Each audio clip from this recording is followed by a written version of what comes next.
Hey everyone, Judson here from Kootenay Backcountry Guides, the state of the Snowpack. Today is February the 15th. We're at about 2,000 meters in the whitewater backcountry on a northeast aspect. I just want to start off by saying sorry for our absence here. It's been a while since we've had these out. It's been super busy. Some things going on in both Jason and I's background that prevented us from being able to A, put on the event, and then B, do a bunch of videos. I was away for a bunch and I've just spent the last week ski touring around Whitewater and Kootenay Pass, and been getting my head back into the game here with what's going on. And there's been actually quite a bit of change, and if you haven't noticed on the bulletin, the main thing here is that the hazard has been decreasing over the last while. So previously, through most of January, we were managing this deep persistent weak layer that was at the bottom of the snowpack.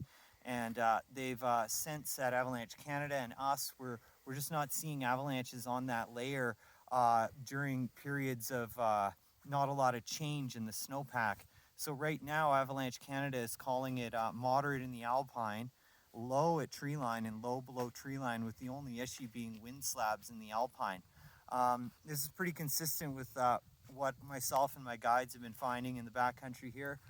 There are isolated wind slabs up high on ridgetop that have come in from the west winds and loaded east and north slopes.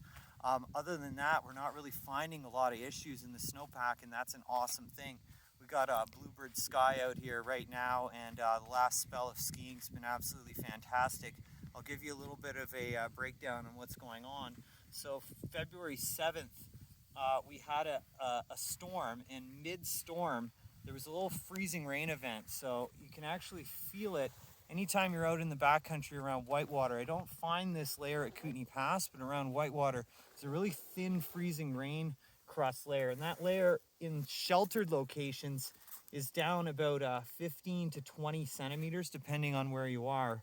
And we're not really finding it's affecting ski quality too much. What it is doing is making the skiing insanely fast, because you're essentially running on top of this little crust, and you just get rocketing.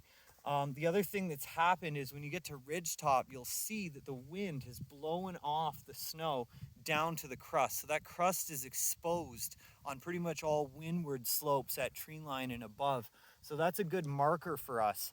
The wind then deposited the snow on the lee, and that's where those wind slabs are, and they're sitting on this ice form rain crust here.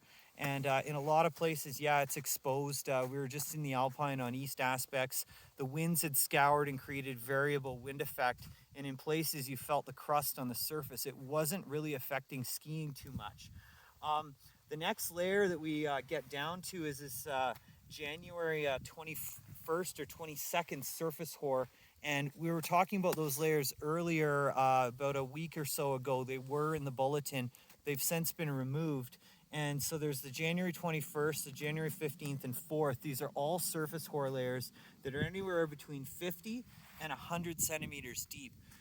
But what did happen is that on the 13th of January, there was quite a rain event, big warm-up. Luckily for us, at the end of that warm-up, it snowed a bunch. So there's a prominent crust that you'll feel when you dig down. And this crust extends pretty much to 1,900 up to 2,000 meters. That's the January 13th crust. And the main thing that this warm weather, these subsequent storms have done is they've really settled the snowpack. And when we mean settled, we mean like it's really consolidated and stiff. You'll find as soon as you start digging down, it turns to what we call pencil snow, down about 40 centimeters. It's pencil snow, and that goes all the way down. So I've dug about 5 profiles in the last 7 days here. Every single one of them has been the same. We have been finding a layer that's reactive down 30.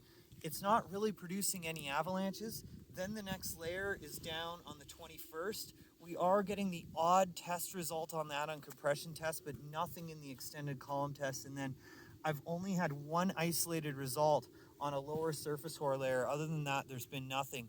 And we haven't really been seeing much activity in terms of avalanches on any of these persistent weak layers. And then when I've dug down to the facets in areas of deep snowpack, I'm finding those deep facets aren't really there anymore.